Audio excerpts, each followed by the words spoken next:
Good afternoon, everyone. I'm Congresswoman Kathy Castor of Florida. I'm the former chair of the House Select Committee on the Climate Crisis. Thanks to the Environmental and Energy Study Institute for the opportunity to open this discussion about the United Nations COP28, the Conference of Parties, and the first global stocktake on the world's progress to solve the climate crisis.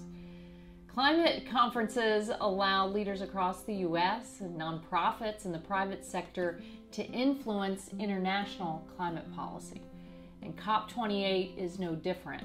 So I appreciate the Institute hosting this event series to help us set the table. The first global stocktake since the Paris Agreement of 2015 is expected to drive this year's discussions in Dubai.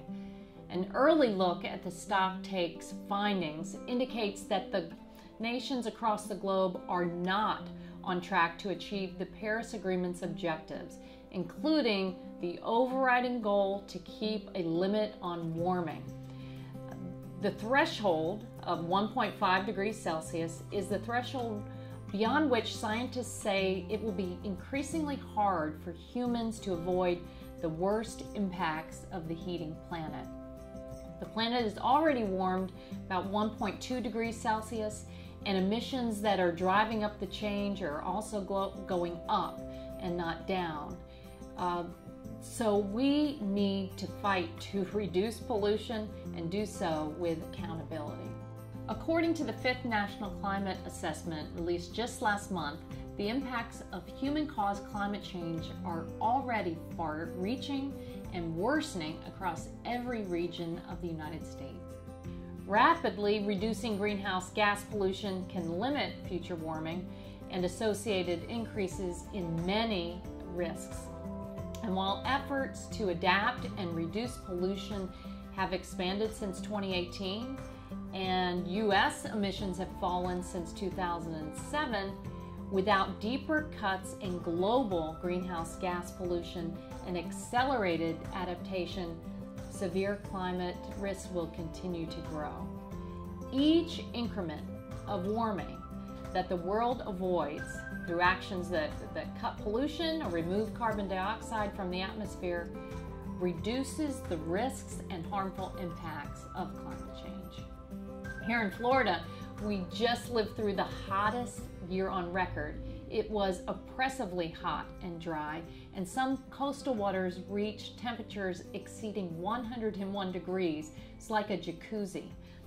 People are ready to act to protect our way of life.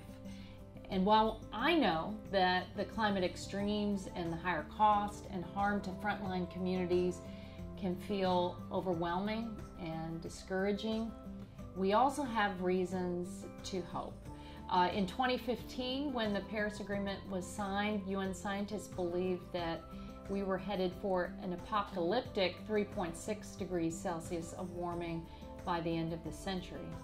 But fortunately, we've since shaved off a full degree from that trajectory thanks to the plummeting costs of clean energy. 8 years ago, solar and wind power were more expensive than fossil fuels. Now they're the cheapest sources of energy. Electric cars and trucks, too, are less expensive than gas over their lifetime and will soon be even cheaper to buy up front. The International Energy Agency now projects that global consumption of fossil fuels will peak this decade. Plus, the Inflation Reduction Act is another reason to feel bullish about climate action. I was so proud to stand on the stage with President Biden as he signed into law the largest investment in clean energy and climate resilience in our history.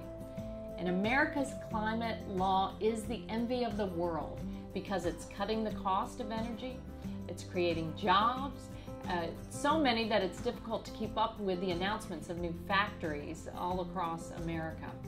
So I'm proud that we can tout American progress at COP28 while we push to go farther and faster. The stocktake findings make that clear that we do not have time to waste. So thanks again. I look forward to the excellent panel as we work together to meet our moral obligation to our kids and future generations to solve the climate crisis.